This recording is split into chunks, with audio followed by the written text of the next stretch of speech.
Hey, good evening, everybody. We are live from Icaria Concierge and Functional Medicine. I'm Dr. Brett Haake with my beautiful wife, Dr. Felice Haake. We're excited tonight because we get to talk about something that we get a lot of questions about in our clinic, and that is peptide therapy. And I'll be the first one to admit that my wife, who's kind of a pioneer in this field, was sort of the first one in our family to really understand what these were and to really kind of be sort of the early one to understand what peptide therapy is. And now we kind of at Icaria we're excited because we get the opportunity to really share this information with our patient. We think that it's a rapidly expanding field. With anything, there's a lot of challenges, but also a lot of opportunity. And so I think that before we start talking about peptides, I think it's just important to understand, and this is something that you taught me, but peptides are really things that are naturally occurring in the body. Yep. So in kind of layman's terms, if you could sort of explain to our audience what a peptide is, what are some naturally occurring peptides that we have in our body, and then we'll start getting into some of the different pathways, and then get into some of the more common peptides, some of the questions that we get asked about. Yeah, absolutely. First of all, we're coming from our IV room, which I think is pretty cool. You can't see our amazing fireplace and our whole little center that was placed in here, but we're very proud of it. It looks amazing. I learned about peptides probably about, I want to say like 9-10 years ago. And essentially, I mean, just to kind of summarize them, they're just a small string, they're small proteins, essentially, a small string of amino acids. And amino acids are the building blocks of protein.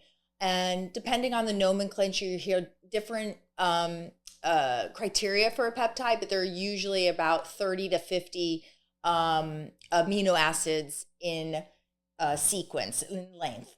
And so what makes them different is essentially the amino acid sequence. So it's sort of like different, bakery items. There's different steps to make cookies. There's different steps to make a cake, and different, ingredients essentially. And so that's what peptides, that's how they differ. And peptides are really just kind of a blanket term. I mean, I kind of put them in the same category like medication. Prescription medications are big blanket term, and then within medications you have beta blockers, you have statins for cholesterol, and so peptides are sort of an umbrella term, and underneath of them you have different peptides for different things. And I always tell patients when they go, what peptide should I be on? I'm always like, what's your ailment? There's a peptide for absolutely everything. And I think that's part of the whole learning process as physicians and as functional medicine physicians, is just number one, trying to understand medically what a peptide is, and then trying to understand what it's affecting, and then understand the pathways that they're affecting, and then being able to integrate that into the patient's history, their physical examination, their extensive set of functional medicine labs, and then also their lifestyle. And I think that's what we're going to talk about a lot. And so to kind of summarize what you're talking about, a peptide is essentially just a protein, and it hits a receptor site that exists on the outside of the cell, almost like a key unlocking a lock. And so it's configured in such a way that it can fit inside that receptor.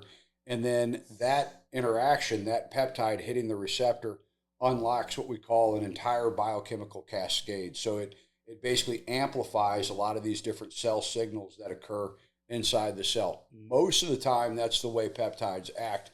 We are going to talk about some various peptides that actually can move into the cell and actually move into the nucleus of the cell, for instance, and even into the mitochondria of the cell, where they actually affect mitochondrial function. But for the most part, a peptide is an amino acid configuration. I think it actually, the length of the amount of amino acids differs by country as far as what's a peptide and what's actually a larger protein. But the reality is it's an amino acid configuration, and it hits a cell receptor on the outside of the cell.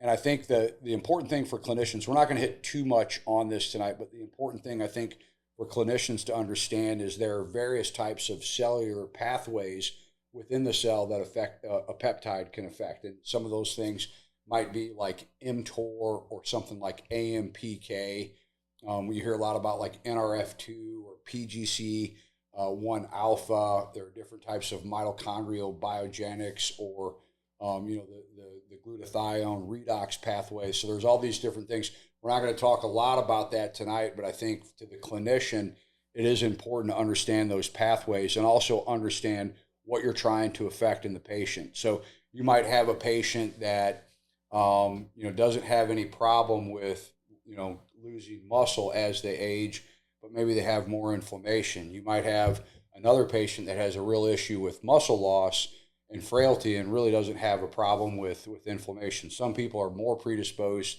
to insulin resistance. And so these are all important things to understand when you're trying to select the right peptide for the right patient. And I think it's important to also understand that peptides are really readily available. I mean, and about a lot of them. Actually, probably one of the most important discoveries ever in the history of medicine was insulin. Until then, type 1 diabetics, they died. They didn't make it. And insulin's a peptide. Vasopressin, often used in the ICU, right. A peptide. Right. And GLPs, those are glucagon-like peptides.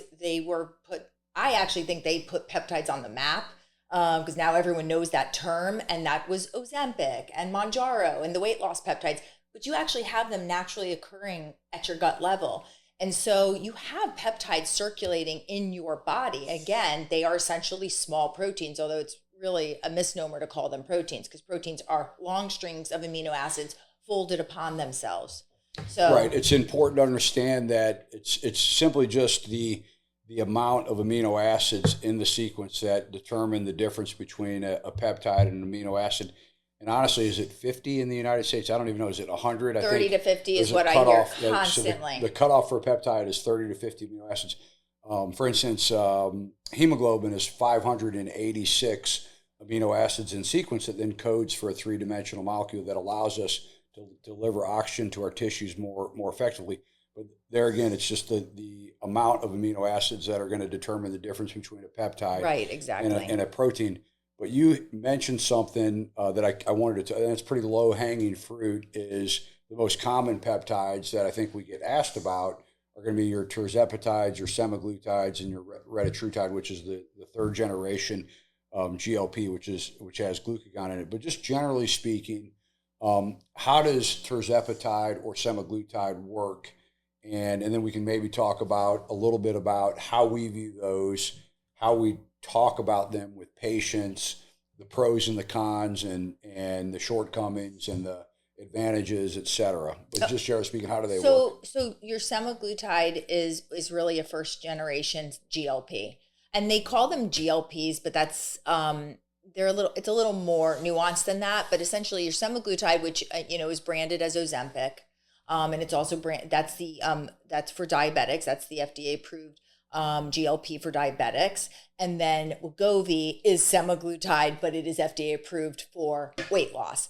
And they have to name them something different because they're for different indications, diabetes versus weight loss. So that's your semaglutide. And then you have terzepatide, which is branded as Mounjaro or Zepbound, respectively. And now the newer one, which is not yet readily available commercially, but is retatrutide. So you have first generation semaglutide, terzepatide, second generation, and third generation retatrutide. The terzepatide differs from the semaglutide in that it's a GLP-GIP. And then the retatrutide differs from all of the others as it is a GLP-GIP and glucagon. All of these things are gut peptides. And ultimately how they act, if I want to just simplify it for you, is they act at the brain level. So they kind of act at reward centers in the brain. So you aren't really thinking about food. Food can kind of pass in front of you and it just doesn't entice you. So your cravings are kind of subdued. And then it also acts at the gut level so that your actual gastric emptying is slowed down. So if you're eating food and everything's slower, you feel full faster. And then it actually acts at a more complex way that maybe you can elaborate on in terms of acting on insulin and kind of secreting insulin and essentially helping with your glucose control and glucose balance, the sugar balance. It's sort of counterintuitive, and it's one of the things that I'm not sure that it's completely understood. But we do know that, like you said, there are GLP receptors that exist on the beta cells of the pancreas. And for those of you that are listening, the beta cells of the pancreas are the parts that make insulin. Those are the cells that can be really, really overworked in the setting of insulin resistance, but they're really the cells also that can start to not work as well as you move from the insulin resistance paradigm to the type 2 diabetes paradigm. Right. But the bottom line is they hit those beta cells on the pancreas, and then the beta cells release insulin. So you get the release of insulin. The other thing that they do that I think are really interesting is they slow down gastric emptying, like you talked about. But the other thing that I find most useful, I think we undervalue this when we're talking about metabolic medicine, is they enhance the relationship between leptin and the hypothalamus, and we call that leptin sensitivity. And a lot of times with insulin resistance, which is ubiquitous in the United States, you see leptin resistance, and that's where leptin is not acting appropriately at the hypothalamus, telling the person that we're full. We eat so many things in the United States that are so inflammatory that we start developing leptin resistance. And so what the GLPs actually do is they restore that leptin sensitivity. And so there's behavior modifications that occur with the GLP. And then over the long term, what happens is the patient starts to gain a little bit of an element of insulin sensitivity, in spite of the fact that initially the insulin starts to go up. Our caveat and the way that we practice is that, and I know you've been a big pioneer in this, and I know this is what the way we teach the other people that work with us, is that the GLPs are very useful. And of course, the way that we view insulin resistance is it's a systemic problem. It's not just what you get before you develop type 2 diabetes. It's really a systemic issue. And so we're really using it as a tool to help with the patient who is insulin resistant. The problem is that if the lifestyle factors are not being worked on, and primarily that's diet, we hate the word diet, but low insulin recruiting, low inflammation way of eating, lifestyle with the way that you eat, exercise, and we really love resistance training, okay?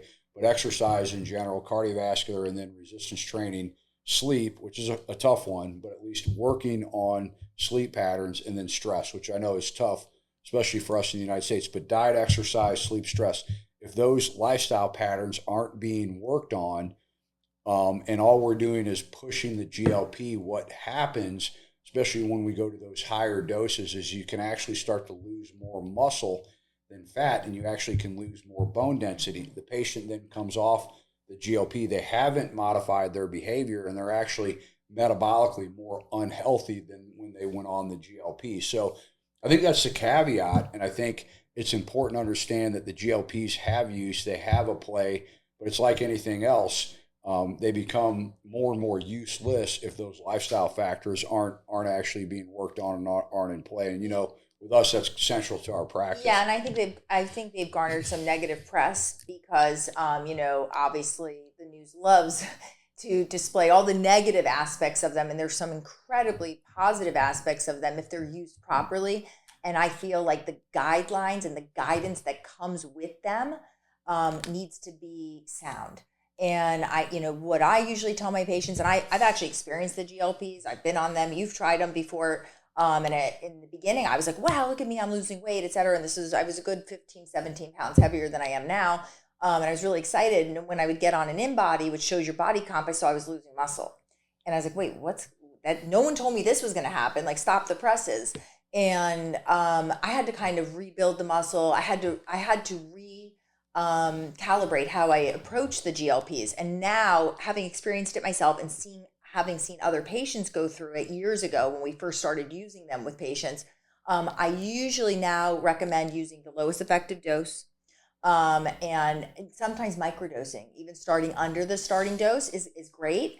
And that if they are to jump in the dose, like to go up, I usually don't recommend the 25 unit jump like the actual drug companies will recommend.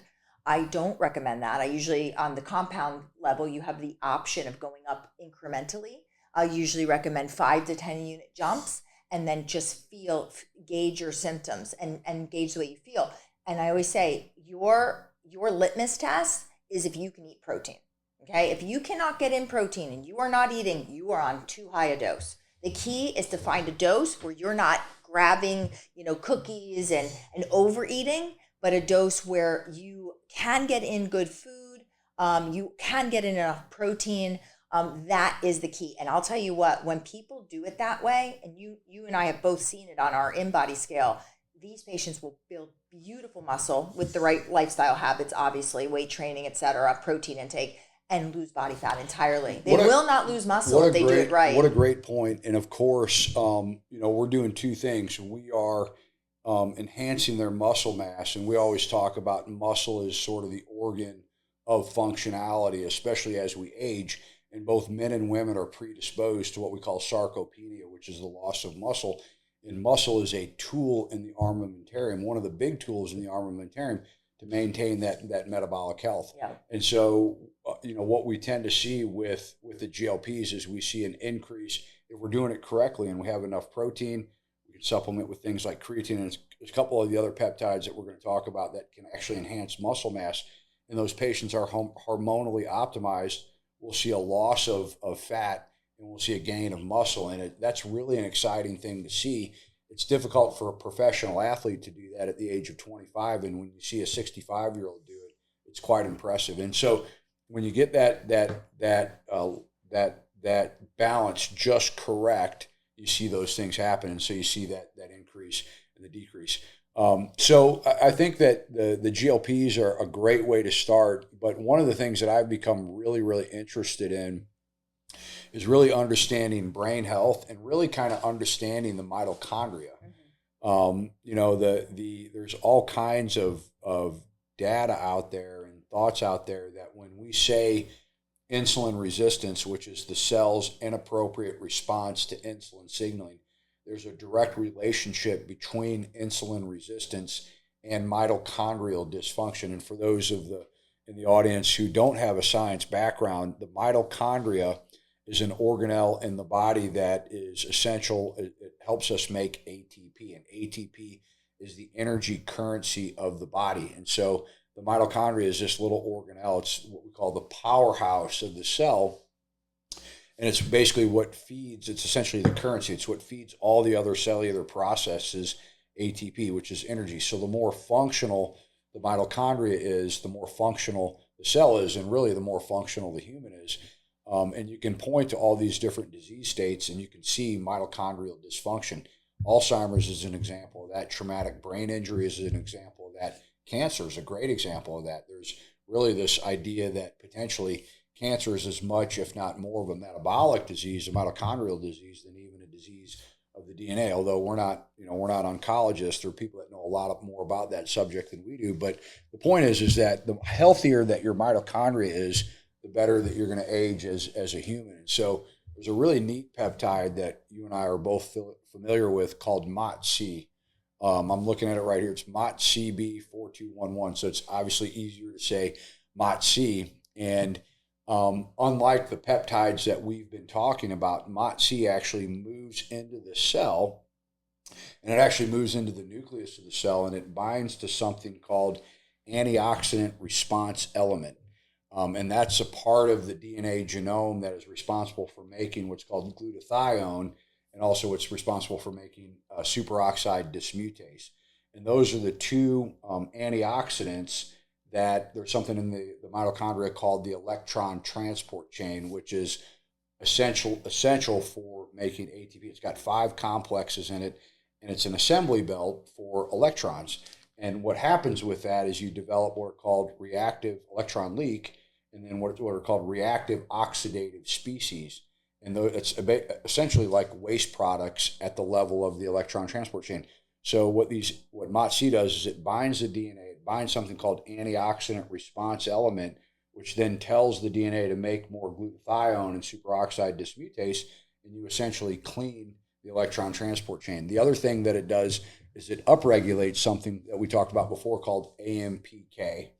Okay, and AMPK is AMPK-like kinase, and basically it's a master metabolic hormone, in the body, or master, I shouldn't say hormone, master metabolic regulator in the body.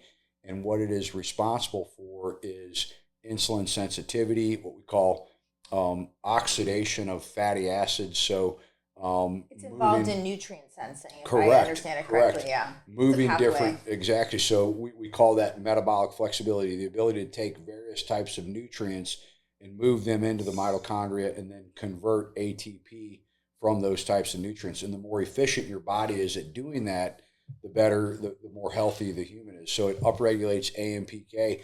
And then the last thing that it does is it upregulates something called NAD. You've heard us talk a little bit about NAD before.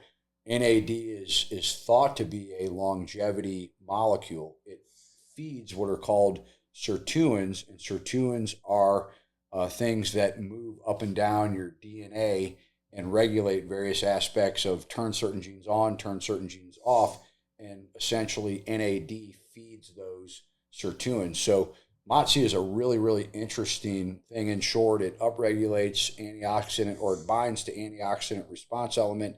It upregulates AMPK, and it gives us more NAD. So that's this pretty is cool. injection form. So because most peptides are in injection form, and a lot of patients will kind of like really, and it's subcutaneous injection, so it's a little tiny needle. But the reality is most peptides can't withstand the digestive process. So once they kind of go through the gastric juices, they kind of get broken down, and so they're almost rendered useless. Not all of them. There are some that can be, harvested in an oral form. But that is why, if anyone's wondering why are all of these injection form, the reality is because that's the only way they're not going to get broken down and rendered useless in your body. They're actually going to be utilized properly. So in this case, this is also an injection form. Correct. Because Correct. I have a lot of patients who are like, I'm taking NAD orally, this and that. And there's definitely debate about that. The molecule's very large. Can it get intracellular? What happens once it goes through the digestive tract? So there's definitely some question of NAD. And I'm not going to speak intelligently on it because I haven't scoured the data on it. But I know there is a definite debate as to how much you're actually, really getting and what's being utilized when you take it orally versus injection. Correct. Yeah. And NAD is one of those things too. Like, you have NMN, you've got the injection form of NAD, you have the IV, and so it's very true. So MOTS-c is a way to upregulate your NAD without actually taking the NAD. Another one that's pretty interesting that we've talked about before with our patients is something called SS31. So we talked a little bit again about the mitochondria, and you have this thing called so for those of you who are listening, there's an inner matrix of the mitochondria, and then there's a membrane, an inner membrane. So you have an outer membrane, an inner membrane, and then an inner matrix. Where all the action happens is on what we call the inner membrane. That's where the electron transport chain is. Within the matrix, you have something called the Krebs cycle, and the Krebs cycle is constantly feeding what's called NADH and then FADH2, which are called complex 1 and complex 2 of the electron transport chain. The point of the electron transport chain is to transport electrons, just like the name, and what that does is it pushes hydrogen ions into the outer membrane, okay, or into the away from the matrix to the outer membrane. And by the time those protons get to what's called complex 5, something called ATP synthase uses that proton gradient almost like a hydroelectric dam to make ATP from ADP and phosphate.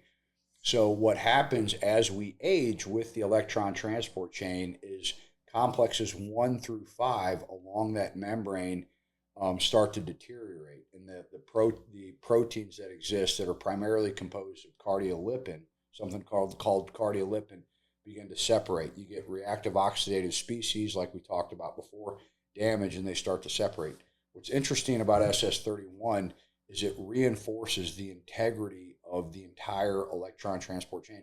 So these electron complexes 1 through 5, electron transport chain complexes, are lose their integrity, and the SS31 brings them together and reinforces the integrity. So that chain becomes much more effective, and it becomes much less prone to losing electrons and generating reactive oxidative species. And so SS31 in theory potentially can be good for just about anything: energy, brain health, fat oxidation, fatty acid oxidation, metabolic flexibility, insulin resistance, cardiovascular health, even things potentially like dementia. And so it's a neat peptide. I'm looking forward to the data that's generated from it, and even within the realm of like Parkinson's and Alzheimer's disease and some of these kinds of things. Were you going to also touch on, and again, I didn't really do my research, so I want to speak intelligently on this, but on BAM15, because BAM15 kind of reminds me a little bit of that. It's a mitochondrial uncoupler, and which, if you watch the news, there was some, I guess, molecule they were studying very similar to BAM15 that was mitochondrial uncoupler, but unfortunately it was causing essentially like a heat stroke. It would increase thermogenesis in the patient's body, and it was just leading to awful things. And so they obviously cut the study short, et cetera. And now BAM15 is out, and it's just a little more eloquent. And it's this mitochondrial uncoupler, which essentially means it kind of dissipates that gradient, the electron transport gradient. And so the way I understand it, and you tell me if I'm wrong, is that it kind of pumps things out quicker. So if the end game is ATP production, it's like an efficient machine. And so BAM15, a patient, is the one who brought it to my attention, and I started reading about it. And it is in oral form, interestingly enough, so it can survive the gastric environment. It really improves your ability to burn fat. And so it's really like you become almost like a furnace with it. You almost have to be probably careful a little bit, because you could lose a lot of body fat. And that's not yet commercially available, but of course you can get a lot of these peptides through peptide pharmacies, compound pharmacies, that are regulated. I always tell patients that, because they're kind of, where are these? I'm like, they're not laboratories, they're pharmacies. And they may not be FDA approved per se, but the FDA does inspect these pharmacies, and they make sure that they're up to standard, and that they're following proper protocols, safety regulations are being followed. So we use reputable pharmacies. There are places online you can buy peptides. I won't speak to quality or anything. I will just say, if you get something from one of those laboratories, they have to say for research purposes only, or for animal use only, kind of things on the bottle. Yeah, right. Those are online without a doctor's prescription. Yep. Pharmacies, you must have a doctor's prescription. So that's the main difference in terms of how you obtain them. I won't speak to quality of these other places, because I won't speak intelligently on it. Well, I think it's a good segue to go into, because you had a really interesting transformation starting in October. We did, or was it November? September. September. So we did a whole pre-holiday fat loss challenge with our group. And I know the BAM15 was part of that, the mitochondrial uncoupling protein, which the way I understand that is it essentially forces the chain to just work a little bit harder and become more efficient, and it essentially does that. It's kind of counterintuitive the way that it works, but you had a really interesting transformation. So you use something called BAM15, but you also use something called tesamorelin, and I know there's a whole slew of different.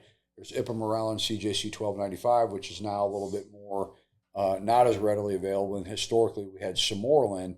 But talk a little bit about your transformation and how you were able to incorporate those various peptides into really a gigantic amount of fat loss, and then you actually gained muscle. Yeah. My transformation, I can't just point towards peptides. They were just like spokes in a wheel.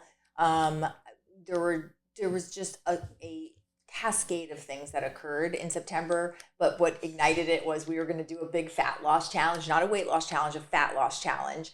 And I've always kind of coined myself as sort of skinny fat. I don't build muscle very easily. I work very hard to do so though, but I don't build it very easily, and I can hold on to more body fat. So I look small to somebody, but I'm actually more fat than muscle.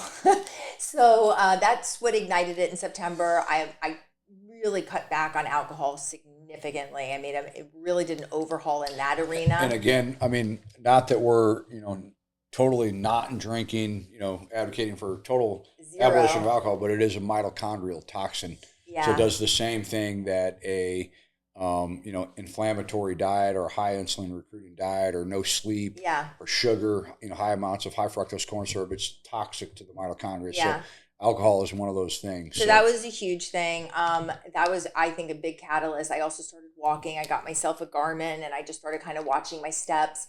And that's what I would do for cardiovascular. I continued with my weight training. I've always done 4 to 5 days a week of weight training. And I really honed in on my protein intake. Like if I said I was counting any macronutrient, it was protein. And I was making sure I was getting a gram per pound of ideal body weight.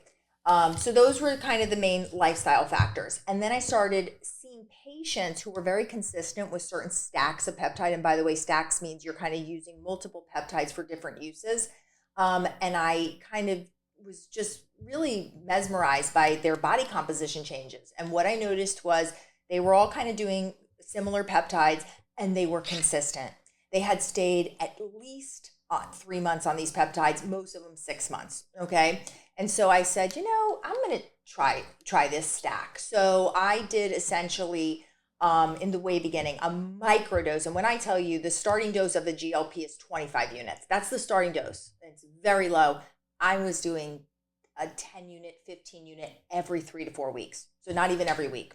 So we're talking mega microdose just for a little bit of the brain and to help with the insulin sensitivity. Second thing I started doing was tesamorelin, which is a growth hormone secretagogue, and I think that's where you were kind of going with that group of sermorelin, ipamorelin, tesamorelin. And so essentially what it does is it allows your body to produce growth hormone, which, is kind of coined as the fountain of youth hormone. It helps promote recovery and muscle mass and body fat loss. It helps with skin, cognition, sleep. Right, and so just to add on to what you're saying, so tesamorelin, ipamorelin, and sermorelin are sort of all in this category. Tesamorelin specifically is what we call an analog for what's called growth hormone releasing hormone. So growth hormone releasing hormone is typically released by the hypothalamus, which is adjacent to what's called the anterior pituitary gland, and it moves to the anterior pituitary gland, binds to cells within the anterior pituitary gland, and then the anterior pituitary releases growth hormone in this diurnal natural pattern. So a growth hormone releasing hormone analog is a structure that's molecularly similar to growth hormone releasing hormone, and it fits into that receptor site at the level of the anterior pituitary gland. And so it releases growth hormone in a very natural diurnal pattern. So what we like about it is you still get the advantages of growth hormone, but you're not giving endogenous growth hormone when you don't know. I mean, I suppose if people, understand it and dose it in such a way that you get that diurnal pattern, potentially it's beneficial. But the nice thing about this is your body knows when to release it. So it's essentially naturally occurring. Yeah. And the other caveat with tesamorelin is that if you, and I've seen this, if you're not careful with it, if you're not taking it well before you eat breakfast or at least 2 hours after you finish dinner before you go to bed, and you're taking it while you've got a sugar spike, it can actually exacerbate sugar impairment and your hyperglycemia, and you can actually gain fat instead of gaining muscle. Yeah. So again, it just underscores the point that peptides can be very, very useful, but the key piece are these lifestyle modifiers. And again, we hammer this home with our patients is that the foundation to everything that we do is lifestyle. It's kind of like I always talk about our patients. It's very analogous to one of these beautiful thrones that you see in Europe where you see, you might see all these diamonds and jewels and crowns and gold and whatnot on the throne. But if one of the four, the basis, legs, thank you.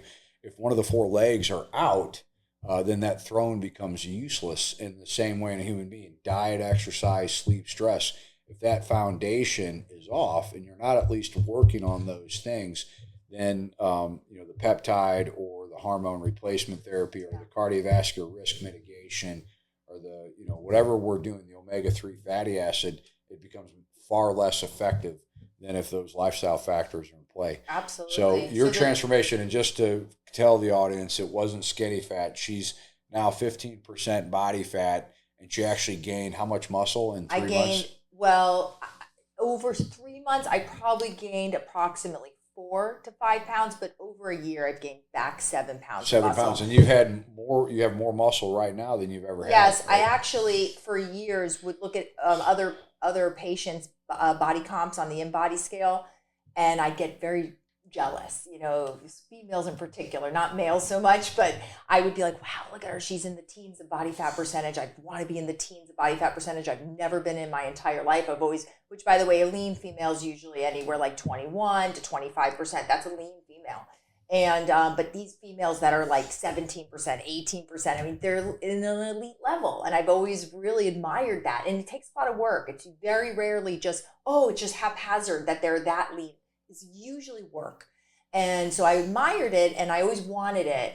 And so from September on, between the stack that I was doing, the very, very small dose microdosing of GLPs, which I'm essentially off of that entirely now, the testosterone, and then I did do the BAM 15.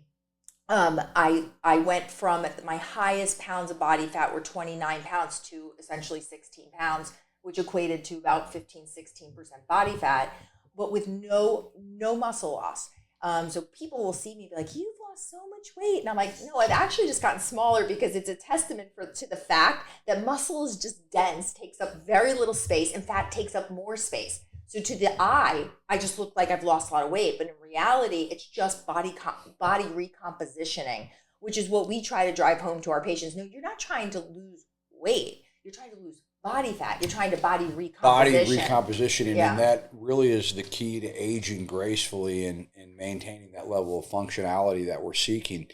And so, I mean, what an incredible transformation, and just an example of kind of the appropriate way to use the peptide therapy.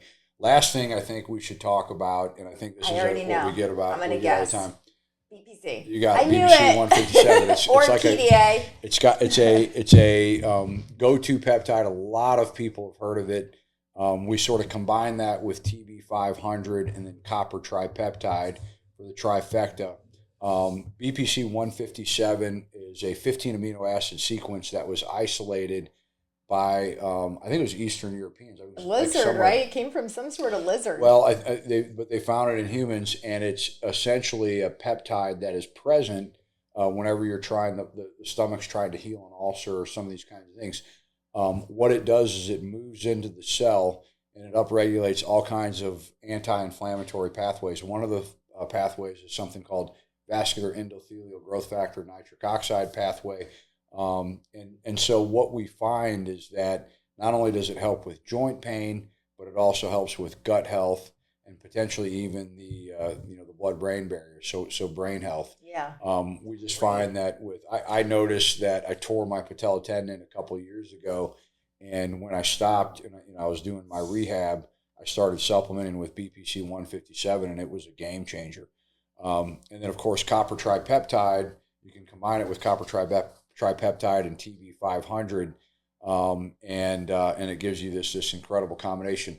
Copper tripeptide was isolated from, I think it's what we see when you have a liver injury or even when the liver is trying to regenerate itself, and it's basically just a 3 amino acid sequence that then binds to copper, and it's present when it's beneficial for all things regeneration. So we get a lot of patients asking about glow peptide. Is that what they call it? Is those three? Because I know BPC with TB 500 they call the Wolverine Pack. Correct. That's the Wolverine Pack. Yeah. Exactly. And then oftentimes you'll hear interchangeably BPC 157 with PDA. Pentadecaarginate. And they're really essentially the same thing. I tell my patients like a Louis Vuitton and a Gucci, they're both designer purses. But I mean, no, it's really 1 or 2 amino acid sequences. Correct.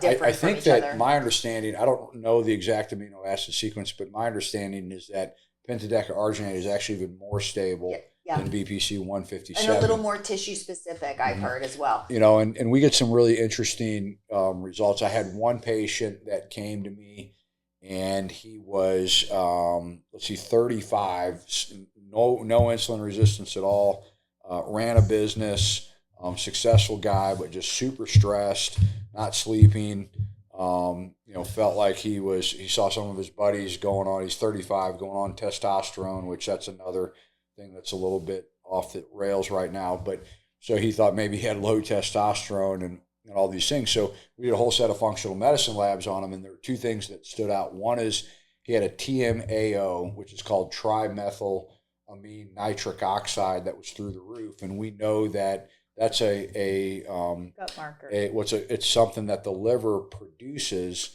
and it's a molecule that the liver produces when it sees what's called trimethylamine. Trimethylamine increases in the setting of what we call gut dysbiosis, which is just essentially too many of the bad bacteria, gut microbiota, and not enough of the good bacteria, or what we call increased intestinal permeability. Colloquially, it's called leaky gut.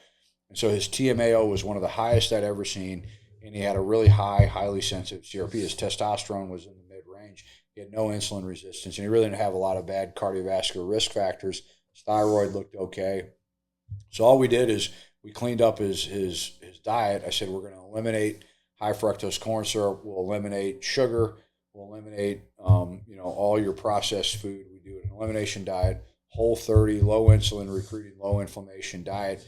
And then because he had this super elevated TMAO, he was having some gut issues. And before I did kind of an advanced gut test with, we like the Vibrant Wellness Gut Zoomer. But before we did that, I said, why don't we just do this? Let's clean the gut up. Let's eliminate these things from your diet.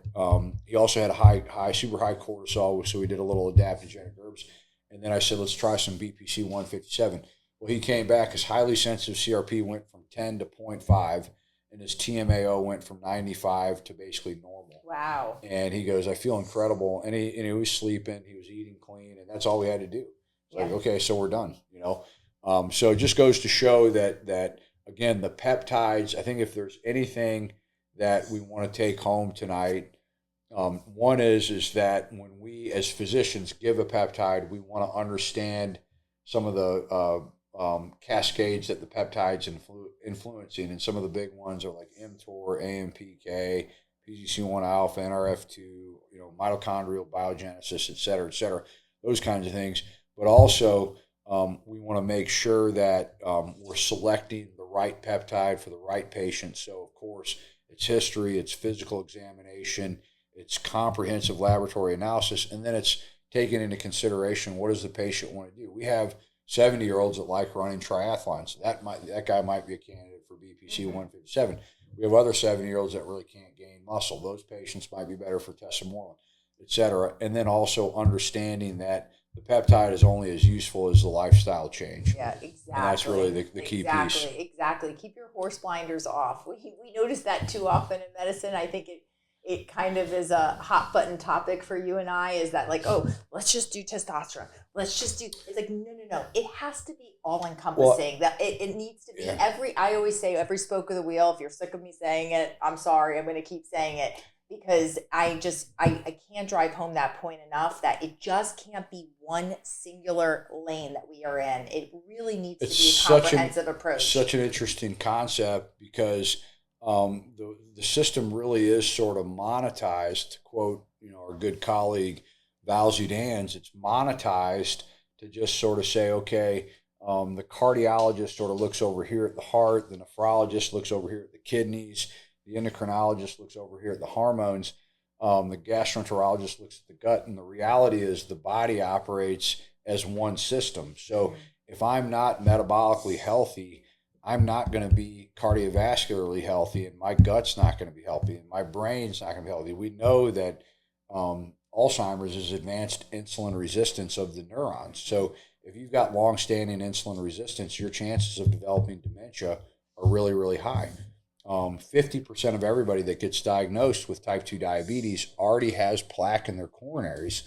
So if insulin resistance drives up apolipoprotein B, and it increases the LDL particle number, and it doesn't really significantly sometimes increase the LDL cholesterol concentration, and we know that half of everybody that gets diagnosed with type 2 diabetes has plaque in their coronaries.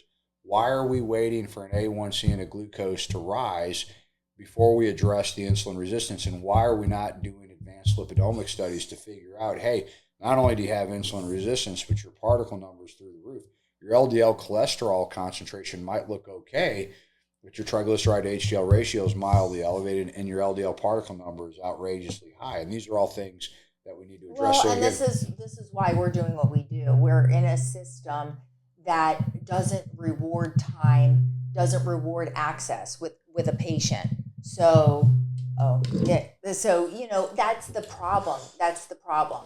And so we just truly believe in a full whole person approach. That's why we do functional medicine, and we're going to continue doing it for as long as the world will allow me to do it. And it's a super exciting time to be a part of this, because we all like to point out the challenges that we have within the healthcare system in the United States. But I always say, where we have great challenge, we have great opportunity. And so right now, we can say, well, we're spending this outrageous amount of money on healthcare. We're probably, I think, pretty close to last in all industrialized nations in life expectancy at birth.